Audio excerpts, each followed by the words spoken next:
Antoine Fournier était un jeune et richissime héritier, à la tête de l'un des plus grands empires du bâtiment en France. Sa mère, Hélène, veuve depuis des années, avait toujours suivi les affaires familiales en retrait. Mais ce soir-là, lors de la fête de fiançailles de son fils, elle avait pris une décision audacieuse.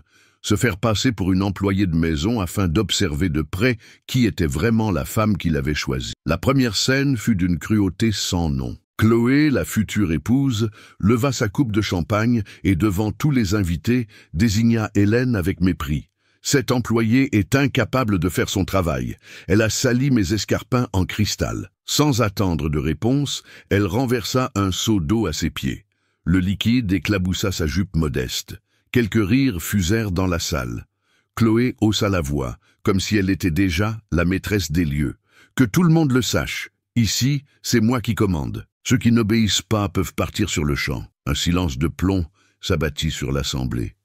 Certains invités baissèrent les yeux. D'autres, complices de l'humiliation, esquissèrent un sourire. Antoine, absorbé par une autre conversation, ne remarqua rien. Le poids de cette mascarade s'alourdissait. Dans moins de 2 heures, les fiançailles devaient être scellées par un contrat d'association à plusieurs millions d'euros entre les deux familles. Si Hélène ne découvrait pas la vérité, l'avenir de son fils serait entre les mains d'une femme sans scrupules. Mais alors qu'elle tentait de s'éloigner, un agent de sécurité la bloqua. « Ordre de Madame Chloé.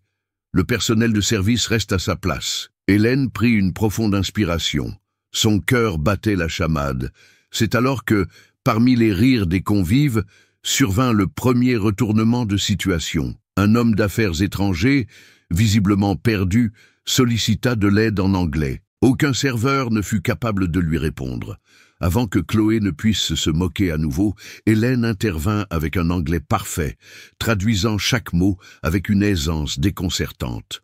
Le brouhaha cessa net. Les rires s'éteignirent. Les regards se croisèrent. Qui était cet employé qui maniait les langues étrangères avec une telle assurance? Chloé, si sûre d'elle, perdit son sourire un instant, et au fond d'elle, Hélène sut que ce n'était que la première victoire. La salle était encore silencieuse, après cette scène inattendue. L'homme d'affaires anglophone remercia Hélène d'une poignée de main et retourna vers son groupe d'investisseurs. Les invités se regardaient, chuchotant. Chloé, mal à l'aise, força un rire. « N'importe qui peut mémoriser quelques phrases sur Internet », lança-t-elle pour tenter de reprendre le contrôle. Mais la tension avait changé de camp. Hélène s'inclina discrètement, comme pour reprendre son rôle d'employée. Pourtant, une lueur de fermeté brillait dans ses yeux. Elle avait ouvert la première brèche. Il fallait maintenant continuer. Le buffet prenait du retard. Un fournisseur appela, paniqué, expliquant qu'il manquait des vins prestigieux pour les invités étrangers. Chloé s'exaspéra. « C'est incroyable! Qui va régler ça ?» Aucun membre du personnel ne savait comment gérer les importations. Hélène s'approcha et, avec un calme olympien, s'adressa en italien au serveur qui s'occupait des caisses erronées. Elle organisa tout en quelques minutes. Le maître d'hôtel en resta bouche bée. Gênée, Chloé essaya de faire bonne figure. Elle a dû être guide touristique dans sa jeunesse. Des rires nerveux fusèrent. Mais pour la première fois, certains invités ne rirent pas. Ils regardèrent Hélène avec un respect naissant. C'est à ce moment qu'Antoine s'approcha. « Qui êtes-vous ? Je ne vous ai jamais vu ici. » Chloé s'empressa de répondre. « Une simple employée, mon amour. Ne perds pas ton temps. » Hélène baissa la tête, dissimulant son visage. « Je suis simplement quelqu'un qui apprécie le travail bien fait, monsieur. » Intrigué, Antoine hocha la tête.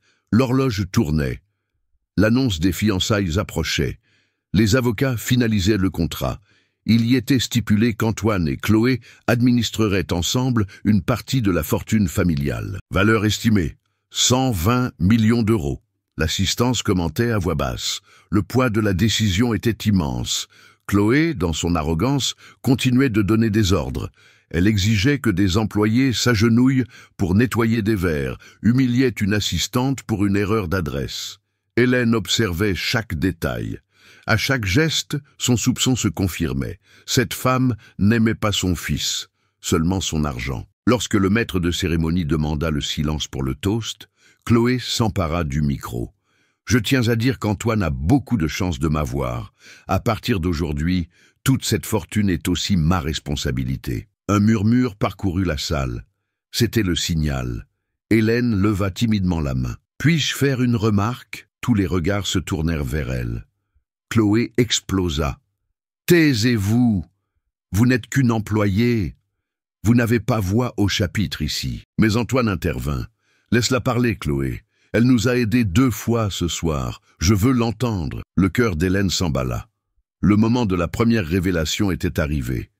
C'est curieux d'entendre le mot « responsabilité », car gérer une fortune exige de la préparation, une vision des affaires et de l'honnêteté. La salle devint attentive. Et, avec tout le respect que je vous dois, je n'ai encore rien vu de tout cela. Chloé éclata de rire. « Et qui êtes-vous pour parler d'honnêteté? Une servante ?» Hélène respira profondément. Puis elle lâcha. « Je suis diplômée d'une grande école de commerce avec un doctorat international. J'ai été consultante pour de grands groupes avant de changer de vie. » Des murmures envahirent le salon. L'un des investisseurs étrangers se leva. « Je la reconnais. C'est Hélène Fournier. Elle a donné une conférence à Londres sur la gestion des risques. Inoubliable. » Le choc se propagea comme une traînée de poudre. Antoine devint blême. « Maman ?» Chloé suffoquait. Elle tenta d'interrompre. « C'est un mensonge. C'est impossible. » Mais Maître Dubois, l'avocat de la famille, s'approcha. « C'est la vérité. Madame Fournier a toujours été au cœur des plus grandes décisions de l'entreprise. Elle a simplement choisi de se retirer de la scène médiatique après le décès de son mari. » La réaction de l'auditoire fut immédiate. Les rires d'avant se muèrent en regards graves. Certains invités commencèrent à chuchoter sur Chloé, se remémorant son attitude arrogante. Chloé tenta de reprendre le dessus. « Ça ne change rien. Le contrat est prêt. Antoine m'aime. Vous l'avez tous vu. » Hélène la fixa droit dans les yeux. Le véritable amour n'a pas besoin d'humilier pour exister. Ceux qui crient leur supériorité cachent en réalité leur infériorité. Antoine était paralysé. Le salon entier attendait sa réaction. Chloé transpirait. Un de ses alliés, un cousin éloigné, tenta de la défendre. Chloé était juste nerveuse, qui ne perd jamais son calme. Mais les murmures se retournaient déjà contre elle. Un invité courageux éleva la voix. « Nerveuse ? Elle a fait s'agenouiller cette dame. Ce n'est pas de la nervosité, c'est une question de caractère. » Le silence qui suivit fut pesant. Chloé resta sans voix. Hélène venait de remporter sa première grande récompense. Le respect public. Le sourire arrogant de Chloé avait complètement disparu.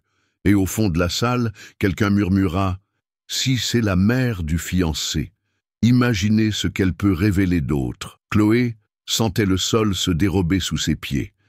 Les regards de l'assistance n'étaient plus admiratifs, mais suspicieux. Le respect qu'Hélène venait de gagner l'exposait comme jamais. Et pour quelqu'un comme elle, perdre la face en public était insupportable. Tandis que les invités commentaient à voix basse, Chloé se précipita vers l'agent de sécurité à l'entrée. « Ne laissez pas cette femme sortir.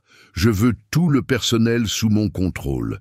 Si elle ose encore interférer, expulsez-la immédiatement. » L'agent hocha la tête, mais lança un regard méfiant à Hélène. Même lui sentait que l'employé avait quelque chose de spécial. Chloé devait agir vite. Elle appela un cousin, Thomas, qui la soutenait toujours en échange de faveurs. « Fais courir le bruit que cette femme est une usurpatrice. Répète qu'elle se fait passer pour la mère d'Antoine pour nous soutirer de l'argent. Si on le dit assez, les gens finiront par y croire. » Thomas obéit, commençant à chuchoter parmi les convives. Bientôt, la rumeur se propagea. Elle a inventé cette histoire pour se faire remarquer. Ça doit être une ancienne associée qui veut sa part du gâteau. Le bruit grandissait, mais sans la force escomptée. Beaucoup se souvenaient de la maîtrise des langues d'Hélène et de la reconnaissance publique de l'investisseur. Pourtant, le doute s'installait. Antoine, désemparé, s'écarta pour réfléchir. Chloé en profita. Elle le suivit et lui saisit le bras. « Mon amour, ne laisse pas cette femme gâcher notre bonheur. C'est une intruse. Tout ce qu'elle veut, c'est saboter nos fiançailles parce qu'elle ne me supporte pas. » Antoine hésita. « Mais si ce qu'ils disent est vrai, si elle est vraiment... » Chloé ne le laissa pas finir. « Arrête, ne te laisse pas manipuler. Tu m'aimes, c'est tout ce qui compte. Ta mère est morte pour le monde des affaires il y a des années. Elle ne peut pas revenir maintenant et dicter ses règles. » Cette attaque directe blessa Hélène, qui entendit la phrase de loin, mais elle resta stoïque. Elle devait maîtriser ses émotions. Chloé comprit qu'il lui fallait être plus agressive. Elle alla trouver Maître Dubois, l'avocat, et tenta de l'intimider. « Si vous continuez de soutenir cette femme, vous serez renvoyé. Je vais diriger cette entreprise, et je n'admets pas les traîtres. » Dubois se contenta de la regarder en silence. La menace en disait plus sur elle que n'importe quelle preuve. N'ayant pu l'intimider, Chloé passa à un autre plan. Elle reprit le micro, interrompant la musique. « Attention, j'ai quelque chose à vous dire. Cette femme s'est infiltrée à la fête et tente de saboter notre contrat. Elle n'est pas la mère d'Antoine. C'est une dangereuse imposture. » Le choc initial fit se lever quelques invités. Le cousin Thomas renchérit. « C'est vrai, j'ai entendu dire qu'elle a essayé de poursuivre l'entreprise il y a des années. » L'atmosphère devint électrique. Une partie de l'assistance s'écarta d'Hélène. La pression était palpable. Antoine, abasourdi, regarda la prétendue employée. Au fond de lui, le doute était immense. Chloé en profita. « Veux-tu vraiment détruire notre bonheur pour un tel mensonge? Signe le contrat maintenant, Antoine. Prouve que tu crois en moi. » Les avocats apportèrent le dossier. Le montant était là. 120 millions d'euros de patrimoine liés à leur union. Le délai était crucial. S'il n'était pas signé ce soir, l'accord commercial serait annulé. Hélène tenta de s'approcher. « Mon fils, ne fais pas ça sans réfléchir. » Mais l'agent de sécurité la retint par le bras, obéissant aux ordres de Chloé. L'assistance observait, partagée entre la peur et la curiosité. Chloé se mit alors à pleurer, de manière théâtrale. « On veut m'humilier parce que je viens d'une famille simple. On ne m'a jamais accepté. Mais j'aime Antoine, pour de vrai. » Ces fausses larmes arrachèrent des soupirs à quelques invités naïfs. La manipulation semblait fonctionner. Antoine commença à signer. Le salon retint son souffle. À cet instant, Sophie, une employée fidèle, apparut discrètement avec un téléphone. Elle montra à Hélène ce qu'elle venait de recevoir. Des photos de Chloé à des rendez-vous secrets avec un autre homme, datant de la semaine précédente. Hélène demanda la parole. L'agent de sécurité hésita, se souvenant de la scène où elle avait parlé un anglais parfait. Quelque chose en lui le poussa à la laisser passer. Hélène avança de quelques pas et éleva la voix. « Si ce contrat est signé, ce ne sera pas un mariage.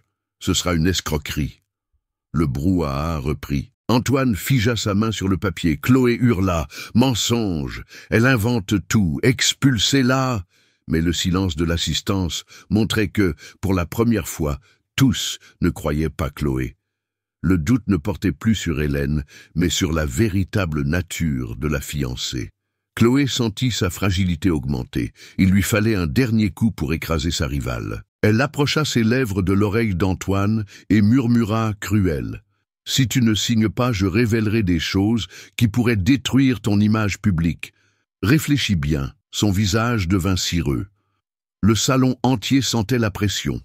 La contre-attaque de la manipulatrice était à son paroxysme. Et Hélène, bien que prise au piège, comprit que la bataille ne faisait que commencer. Le regard d'Hélène se perdit un instant. Tandis que le salon bruissait de chuchotements, son esprit remonta le temps, des années en arrière. C'était une nuit pluvieuse. Son mari, Jean-Pierre, était encore en vie. Ils étaient assis à la table modeste de leur ancienne maison, entourés de livres et de dossiers. Jean-Pierre toussait fort, affaibli par la maladie qui le rongeait. Il lui prit la main et dit d'une voix ferme « Hélène, si quelque chose m'arrive, prends soin de notre fils. Mais par-dessus tout, protège ce que nous avons bâti ensemble. La fortune attire les prédateurs. Promets-moi qu'Antoine ne tombera pas entre de mauvaises mains. » Elle le jura. Elle garda ces mots gravés dans son cœur. Quelques mois plus tard, Jean-Pierre s'éteignit. Le choc fut terrible, mais Hélène ne flancha pas. Elle se plongea dans les livres, prit la tête des réunions, affronta des directeurs hostiles qui ne croyaient pas en une veuve. Elle étudiait jusqu'à l'aube, fréquentait les bibliothèques, remplissait des carnets de notes. C'est à cette époque qu'elle créa un symbole personnel, une petite bague en or, un cadeau de son mari, qu'elle portait comme le sceau de sa promesse. Chaque fois qu'elle se sentait fléchir, elle regardait cette bague et se souvenait de son serment de protéger Antoine. Ce furent des années de lutte silencieuse. Hélène maintint l'entreprise à flot, mais évita toujours les projecteurs. Elle préféra que son fils grandisse libre, sans le poids de la méfiance, sans savoir qui tenait réellement les rênes. Elle laissa Antoine croire qu'il hériterait naturellement, ignorant tout des combats que sa mère avait menés pour tout préserver. Maintenant, dans le présent, en voyant Chloé manipuler la situation, le cœur d'Hélène se serrait. Les mots de son mari résonnaient. Ne laisse personne l'utiliser pour son argent. Elle toucha discrètement la bague à sa main, cachée sous la manche de sa tenue d'employé. Cela lui donna de la force. Peu importaient les tentatives de Chloé, peu importaient les rumeurs ou les menaces. Elle tiendrait sa promesse, même si elle devait affronter tous les invités réunis. Quand elle reprit ses esprits, le salon attendait toujours la signature. Mais au fond de ses yeux brillait une nouvelle flamme. Hélène n'était pas seulement une mère déguisée. Elle était une gardienne prête pour la bataille finale. Le contrat reposait toujours sur la table. Chloé pressait Antoine avec de faux sourires et des mots empoisonnés. L'assistance était partagée. Hélène, en touchant la bague cachée à sa main, prit une décision silencieuse. Elle ne laisserait pas le chantage l'emporter. Si elle voulait protéger son fils, elle devait révéler la vérité avec des preuves. Et elle n'était pas seule. Sophie, l'employée fidèle, fut la première à s'approcher. Discrètement, elle murmura « Madame Fournier, j'ai des informations sur mademoiselle Chloé. J'ai entendu des appels étranges. Elle parle à un homme nommé Julien, plusieurs fois par semaine. Ce n'est ni un cousin, ni un parent. Ça ressemble à un autre type de relation. » Hélène la regarda avec gratitude. « Peux-tu m'aider à en savoir plus ?» Sophie acquiesça fermement. « Je ferai le nécessaire. » Pendant ce temps, Maître Dubois, l'avocat, s'approcha. Chloé l'avait déjà menacé, ce qui n'avait fait que renforcer sa détermination. « Je sais que vous êtes déguisé pour la tester. Vous avez raison de vous méfier. J'ai ici des copies d'anciens dossiers contre Chloé. Des dettes, des fraudes, une affaire d'escroquerie classée sans suite faute de preuves. Avec votre autorisation, je peux tout révéler au moment opportun. » Hélène respira profondément. « Pas encore. Il nous faut quelque chose qui dissipe le moindre doute, des preuves irréfutables. » Dubois acquiesça. « Je vais chercher des relevés bancaires. Je sais où elle transfère de l'argent en cachette. Donnez-moi quelques heures. » Tandis que la musique reprenait, Chloé tentait de distraire Antoine, feignant la légèreté. Mais ses yeux trahissaient sa nervosité. Le lendemain, Sophie suivit Chloé jusqu'à un café luxueux. De loin, elle la vit embrasser Julien, un homme élégant, et lui remettre une enveloppe. Sophie prit discrètement des photos. Plus tard, elle les montra à Hélène. Les images étaient sans équivoque. La fiancée menait une double vie. Pendant ce temps, Maître Dubois parvint à tracer un compte à l'étranger. Il découvrit des transferts importants au nom de Julien, tous effectués par Chloé. Elle draine l'argent et le cache hors du pays. Avec une preuve de plus, nous pouvons la faire tomber légalement. Hélène sentit le poids de la promesse faite à son mari plus fort que jamais. Continuez, maître. Antoine doit savoir la vérité, mais seulement au bon moment. Durant les préparatifs, elle s'entretint aussi avec des invités qui avaient été impressionnés par son attitude. L'un d'eux, l'investisseur étranger qui l'avait reconnu, lui offrit son soutien. « Si vous avez besoin d'un témoignage public, je confirmerai qui vous êtes. Chloé ne pourra pas le nier. » Les jours devinrent une course contre la montre. Le contrat n'était pas encore validé, mais Chloé harcelait Antoine quotidiennement, rejetant la faute de chaque retard sur sa mère envahissante. Le jeune homme, partagé, évitait sa mère, mais son regard incertain montrait qu'il commençait à douter. En silence, Hélène et ses alliés assemblèrent les pièces du puzzle. Sophie surveillait les rendez-vous suspects. Dubois collectait les documents. L'investisseur préparait ses déclarations. Un après-midi, Sophie revint, bouleversée. « J'ai découvert pire.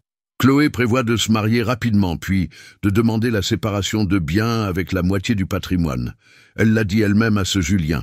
J'ai enregistré la conversation. » L'enregistrement était glaçant. La voix de Chloé était claire. « Dès que j'aurai la signature, je demanderai le divorce. Il sera anéanti, mais il sera trop tard. » Hélène ferma les yeux. La colère la brûlait, mais elle se mua en détermination. Avec ça, elle ne pourra plus se défendre. Nous allons tout révéler devant tout le monde. Pourtant, Chloé ne lâchait rien. À la demeure, elle tentait de convaincre Antoine que sa mère était manipulatrice. Elle ne s'est jamais souciée de toi. Elle a disparu du monde des affaires car elle n'a pas supporté la pression. Maintenant, elle veut revenir pour voler notre avenir. Antoine, confus, répondit « Elle m'a toujours soutenu. Je ne sais pas pourquoi elle cacherait quelque chose. » Chloé sourit, venimeuse, parce qu'elle a peur de te perdre. C'est moi qui suis vraiment à tes côtés. Chaque mot empoisonnait son cœur. Hélène savait que le coup final devait être imparable. Avec les preuves réunies, elle planifia les prochaines étapes avec Dubois et Sophie. Lors de la nouvelle cérémonie de signature, nous révélerons tout. Non seulement mon identité, mais aussi la vérité sur Chloé. Chaque invité sera un témoin. Antoine ne pourra pas nier, et Chloé ne pourra pas s'échapper. Dubois organisa les documents dans des dossiers. Sophie prépara les audios et les photos sur une clé USB. L'investisseur étranger confirma sa présence. La veille, Hélène passa des heures devant le miroir. Elle toucha sa bague en or et se remémora les mots de Jean-Pierre. « Protège notre fils ». Le poids de la promesse la fit sourire, malgré la fatigue. Elle était prête. De l'autre côté de la ville, Chloé préparait son dernier coup. Si elle était acculée, elle utiliserait le chantage, un faux dossier sur Antoine conçu pour détruire sa réputation. Elle était prête à tout. À l'aube du grand jour, la demeure était de nouveau pleine. Invités anxieux, avocats prêts, la presse en attente. Antoine, tendu, ne savait toujours pas quoi décider. Chloé, vêtue impeccablement, souriait comme si elle avait déjà gagné. Mais Hélène, accompagnée de ses alliés, avançait en silence. Elle était parée. Elle avait les preuves, le courage et l'assistance comme tribunal. Elle savait que dans quelques heures, le masque de Chloé tomberait pour toujours. Le soleil était couché lorsque les invités se réunirent de nouveau pour la cérémonie finale. L'atmosphère était élégante, mais chargée. Chloé circulait avec sa robe scintillante, distribuant des sourires calculés. Intérieurement, elle était sur ses gardes. Elle pressentait qu'Hélène et ses alliés préparaient quelque chose. Sur la table principale, Antoine restait agité. Le contrat était de nouveau devant lui. Maître Dubois organisait des papiers, observant chaque mouvement de la fiancée. Hélène, toujours discrète, se tenait parmi le personnel. Le salon était un tribunal invisible, prêt à rendre son jugement. C'est dans ce climat que Chloé décida d'agir. Elle s'approcha d'Antoine et murmura, la voix chargée de venin. « Si tu ne signes pas ce soir, nous perdrons non seulement le contrat, mais aussi ta réputation. J'ai des preuves d'erreurs que tu as commises dans de vieilles affaires. Si je les divulgue, tu seras la risée de la presse. Ton nom sera sali à jamais. » Antoine blêmit. « Tu ne ferais pas ça. » Chloé se pencha plus près. « Oh si, tout pour protéger notre avenir. Alors choisis où tu signes maintenant, où tout le monde ici découvrira que tu n'es pas l'héritier parfait qu'ils imaginent. » Son cœur s'emballa. De loin, Hélène vit le visage défait de son fils et comprit. Chloé avait lancé sa dernière menace. Antoine tenta de gagner du temps. « Nous allons commencer dans quelques instants, » annonça-t-il à voix haute. Chloé sourit, victorieuse. Mais Hélène ne reculait pas. Elle appela Sophie et Dubois dans un coin. Elle le fait chanter. « Nous devons révéler les preuves ce soir, ou il sera trop tard. » Dubois acquiesça. « Nous avons les virements, les photos, les enregistrements. Si nous montrons tout, elle sera piégée. » Sophie ajouta. « Mais elle est rusée. Elle pourrait tenter de détruire les preuves. » Comme si elle les avait entendues, Chloé s'approcha avec une fausse gentillesse. « Vous semblez bien occupé. N'oubliez pas que vous êtes à une fête. » Puis, dans un geste audacieux, elle arracha discrètement le dossier des mains de Dubois. « Qu'est-ce que c'est? Des secrets de famille ?» Dubois tenta de le récupérer, mais Chloé brandit le dossier en l'air. « Regardez, même les avocats conspirent contre moi. Que peuvent-ils bien cacher ?» La tension explosa. Hélène s'avança. « Rends-lui ça, Chloé. » Chloé ricana. Pourquoi? Peur de ce que je vais y trouver? Elle ouvrit le dossier, mais n'eut pas le temps d'analyser. Dubois lui reprit vivement les documents. Ce sont des preuves confidentielles. Elles seront présentées au moment opportun. Les chuchotements redoublèrent. Chloé sentit qu'elle perdait du terrain. Elle changea de tactique. Montant sur la petite estrade, elle prit le micro. « Mesdames et messieurs, cette soirée a été transformée en cirque. Une femme, se faisant passer pour une employée, prétend être la mère d'Antoine. Elle a amené des complices pour me diffamer, mais j'ai quelque chose que personne n'attend. » Elle brandit son téléphone et projeta sur le grand écran des images d'anciens documents de l'entreprise. Voici des failles dans la gestion qui pourraient de coûter des millions. Et savez-vous qui était derrière ça? Cette femme, Hélène Fournier. Une menace pour l'empire que nous admirons tant. Un lourd silence s'installa. La stratégie de Chloé était claire. Inverser les rôles. Antoine regarda sa mère, confus. « C'est vrai, maman? Tu as commis des erreurs ?» Hélène respira profondément, touchant sa bague. « Mon fils, tout ce que j'ai fait, c'était pour protéger ce que ton père a bâti. Ces documents sont des extraits manipulés. Et je vais le prouver. » Chloé sourit, satisfaite du doute qu'elle avait semé.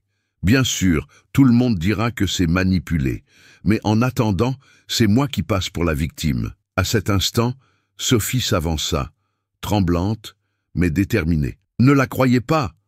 J'ai des enregistrements de Chloé elle-même, avouant qu'elle prévoit de se marier, de prendre la moitié des biens et de divorcer. Tout est ici. Elle brandit la clé USB. L'assistance réagit vivement. Chloé tenta de s'avancer pour lui arracher l'objet, mais 2 agents de sécurité, désormais méfiants, lui barrèrent le passage. Pourtant, Chloé garda son regard froid. « Tu peux inventer n'importe quoi. Rien ne changera. Antoine m'aime. Il signera. Car s'il ne le fait pas, tout le monde ici verra son nom détruit. » L'atmosphère était insoutenable. Hélène savait que la limite était atteinte. Elle se leva au milieu du salon et dit fermement: « L'heure de vérité a sonné. Ce soir, devant vous tous, le masque va tomber. » L'assistance se tut. Chloé écarquilla les yeux. Antoine tenait le stylo d'une main tremblante. Le jeu entrait dans sa phase décisive. Le salon entier était suspendu dans le silence. Antoine, assis à la table, tenait le stylo. Chloé, sur l'estrade, souriait avec arrogance, croyant encore tout contrôler. Mais Hélène savait que le moment était crucial. Elle s'avança au centre de la salle. Ses pas étaient fermes, chacun résonnant sur le sol en marbre. Elle toucha discrètement sa bague en or, se rappelant la promesse faite à son mari. Quand elle ouvrit la bouche, sa voix ne trembla pas. « Mesdames et messieurs, beaucoup de doutes planent ici ce soir. Certains croient que je ne suis qu'une employée, d'autres connaissent la vérité. Il est temps de mettre fin à toute cette mascarade. » Hélène fit un signe à Sophie, qui remit la clé USB. Maître Dubois la connecta au projecteur. L'écran s'alluma, affichant la première vidéo.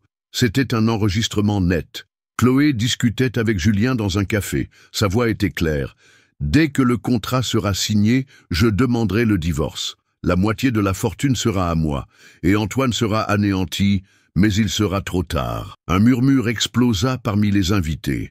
Certains portèrent la main à la bouche. D'autres regardèrent Antoine avec pitié. Chloé se précipita vers le projecteur. « C'est un montage. Ne croyez pas ça. » Mais Dubois fut rapide. Il afficha un autre document à l'écran. Des relevés bancaires de virements vers des comptes à l'étranger, tous effectués par Chloé au nom de Julien. Voici des preuves officielles. De l'argent envoyé hors du pays, à l'insu d'Antoine et de sa famille. Le choc s'intensifia. Un des investisseurs étrangers se leva et déclara: « Je peux confirmer que ces transferts sont passés par des banques internationales. Ils sont réels. » Antoine sentit le sol s'effondrer. Il se tourna vers Chloé. « C'est vrai?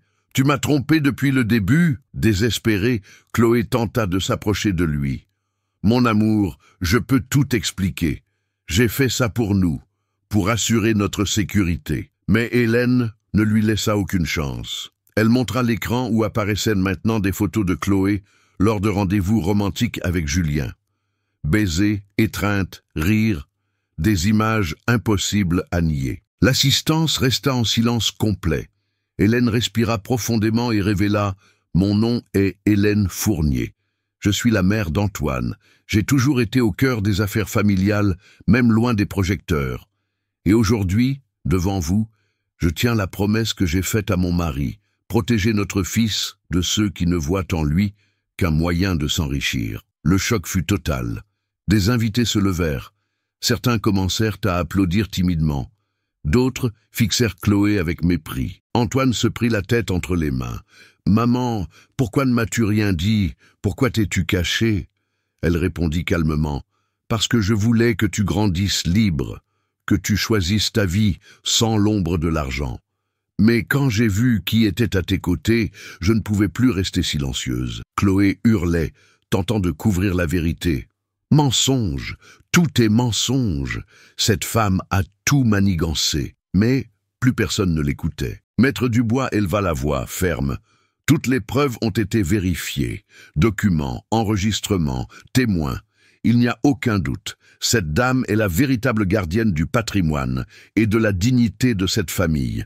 Et la fiancée n'est rien d'autre qu'une escroc. Le salon explosa en murmures indignés. Antoine, en larmes, laissa tomber le stylo. « Je ne peux pas t'épouser.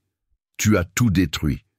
Il n'y a jamais eu d'amour. » L'impact fut dévastateur. Chloé tomba à genoux, tentant de s'agripper à son pantalon. « Non, Antoine, je t'aime, c'était juste une erreur. » Mais il recula, se relevant avec fermeté.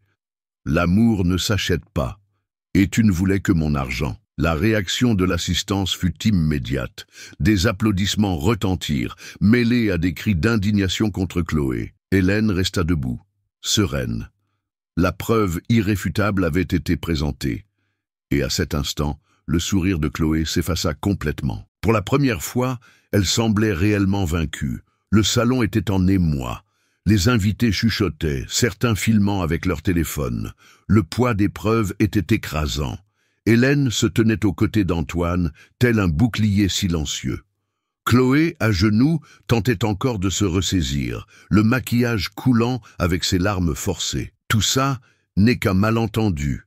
Antoine, tu dois me croire. Mais l'avocat de la famille s'avança. Il n'y a aucun malentendu. Les enregistrements sont clairs, les documents bancaires confirment le détournement de fonds et les photos prouvent votre trahison.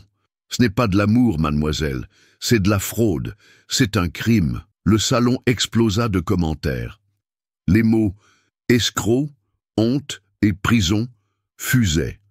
C'est à ce moment qu'entra le patriarche de la famille Allier, un homme rigide en costume sombre.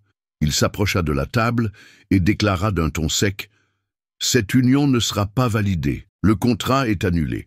Pas un centime de notre fortune ne sera associé à une personne malhonnête. » Ces paroles furent comme un coup de marteau. Le public applaudit. Chloé écarquilla les yeux, choquée. « Non, vous ne pouvez pas me faire ça !» Il la foudroya du regard. « Ne m'adressez pas la parole. Ce que vous avez fait est une honte.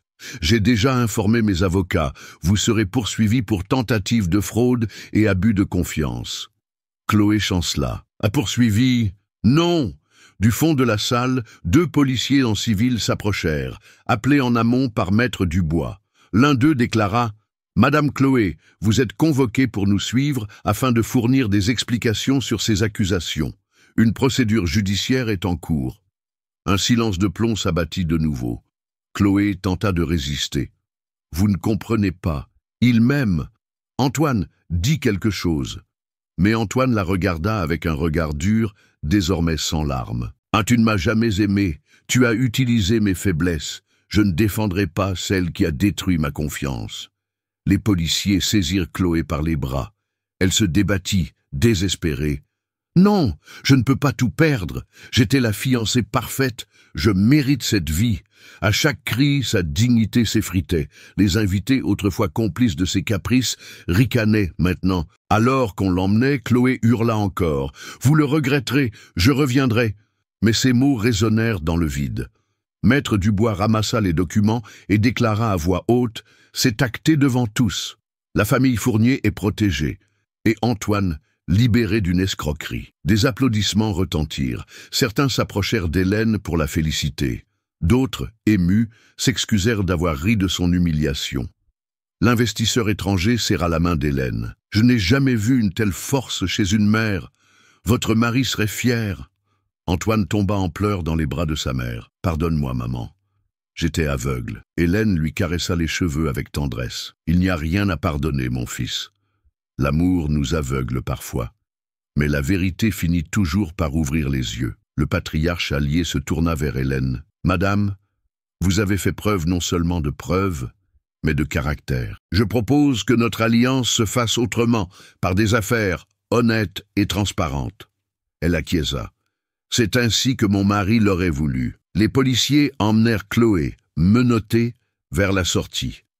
Le son des portes se refermant fut comme un point final, et à ce moment, Antoine éleva la voix, ému. « Je veux que tout le monde sache. Ma mère est la véritable force de cette famille.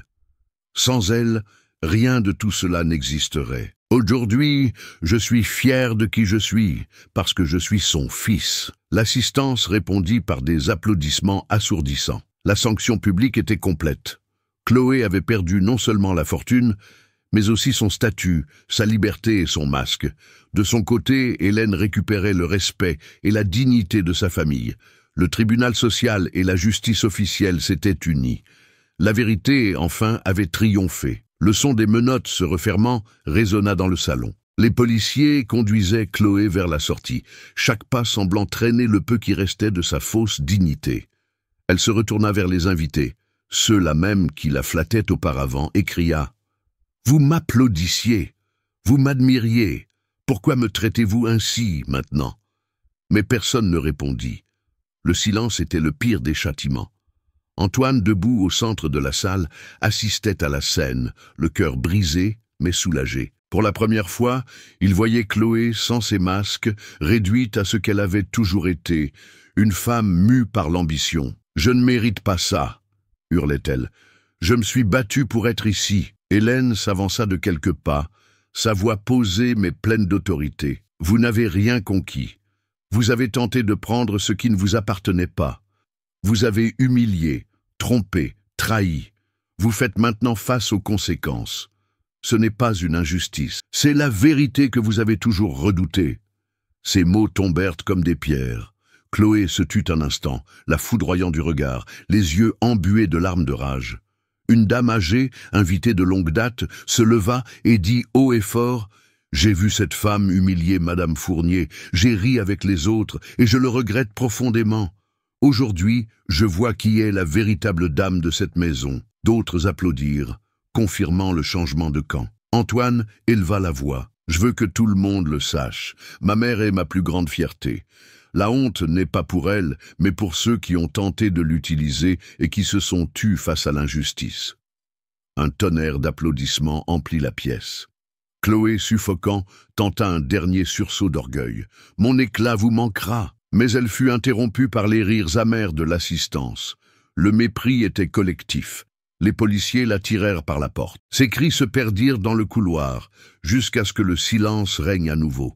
Sa fin était scellée, sans fortune, sans statut, sans allié. Hélène respira profondément. Le fardeau qu'elle portait depuis la mort de son mari semblait enfin s'alléger. Elle regarda Antoine qui s'approcha et la serra fort dans ses bras. « Maman, merci de n'avoir jamais baissé les bras.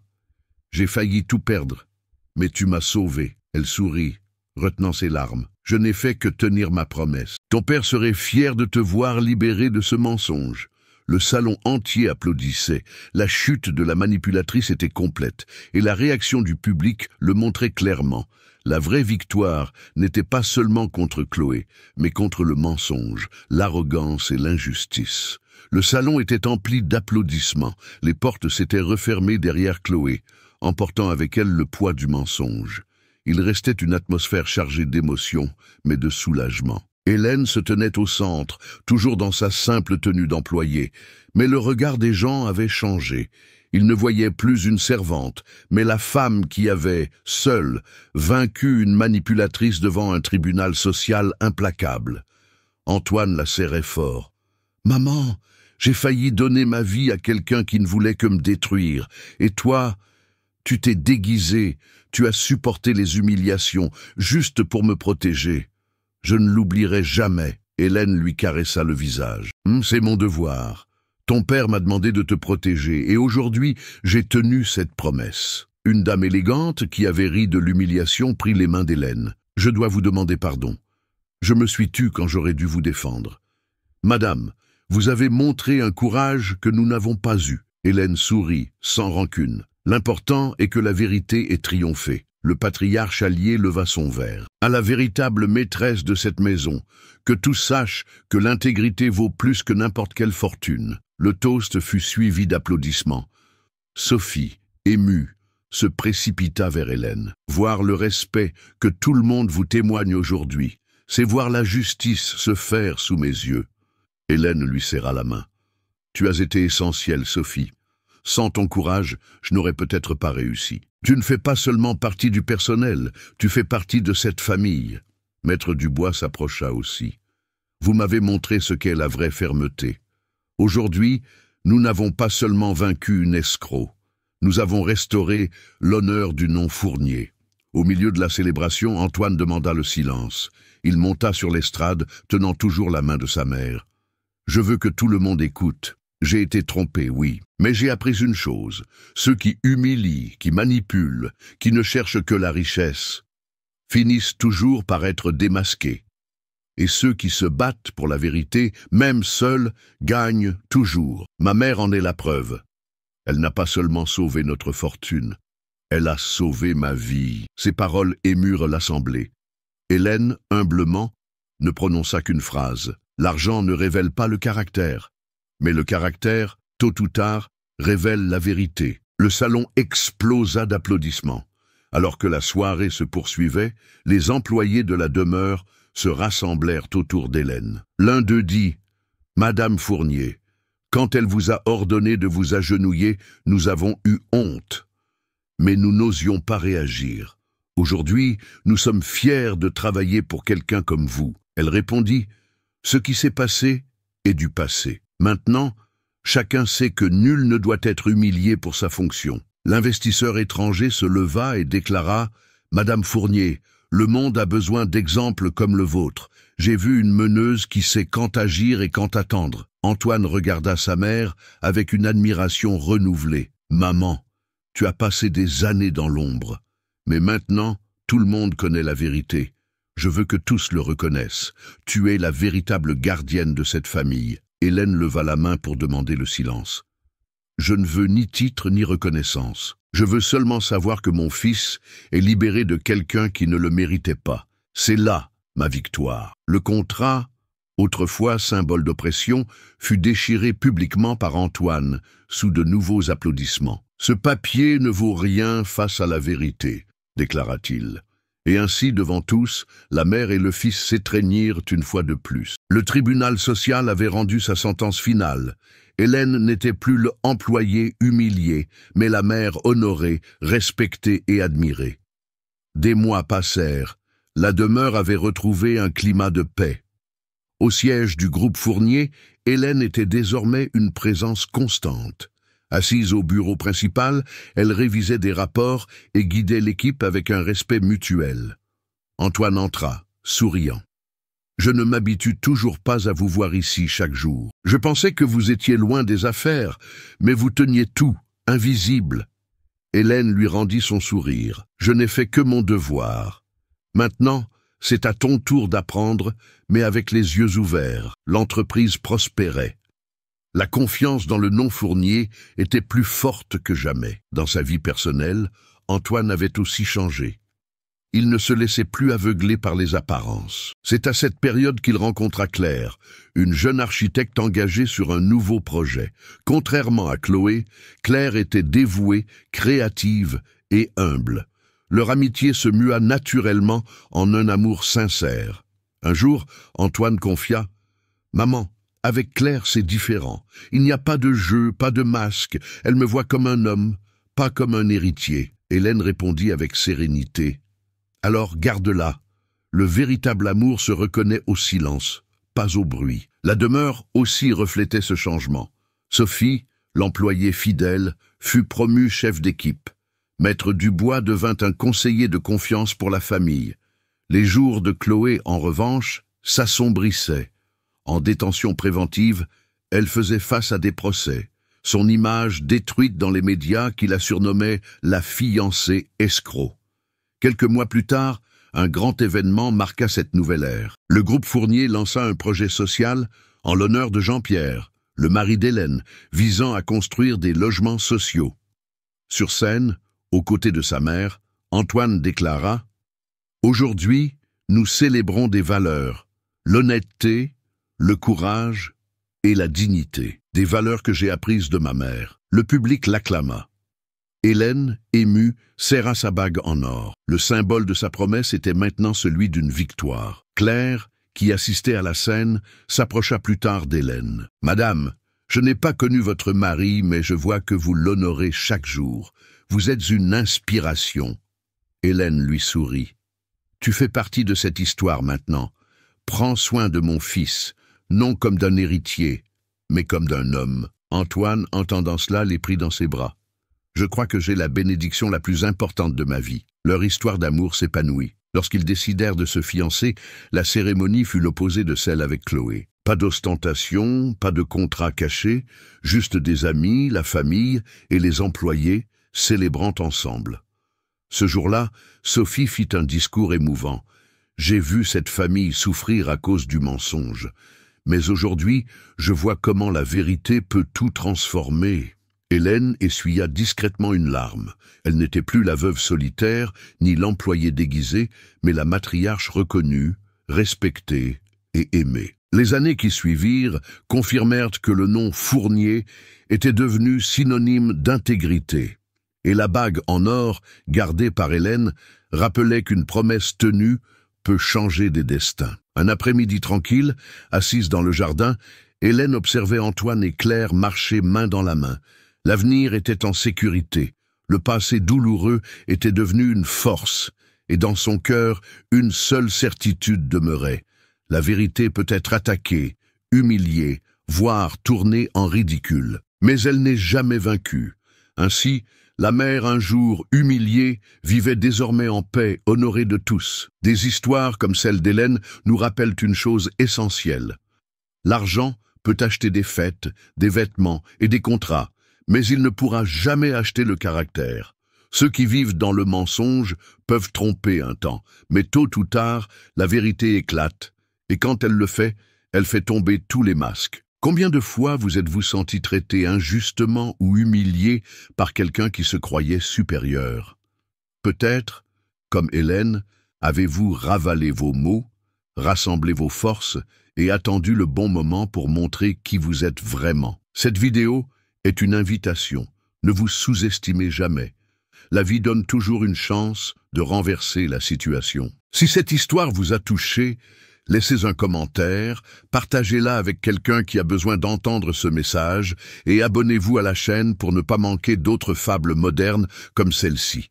Après tout, la vérité peut être attaquée, mais elle n'est jamais vaincue.